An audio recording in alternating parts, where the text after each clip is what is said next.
But today's a very interesting case, a young, handsome man, an executive, very, very minimal hair loss, but his hair loss has receded and it's not as dense and strong as it used to be. And obviously, in his profession, it's very important that he looks and feels the best.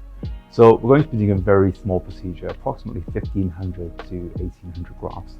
And all we're going to be doing is strengthening the front to make it nice and thick, because the aim with him is he wishes to wear his hair to the side and not see through it.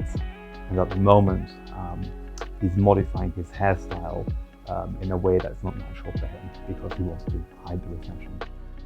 So that's the plan.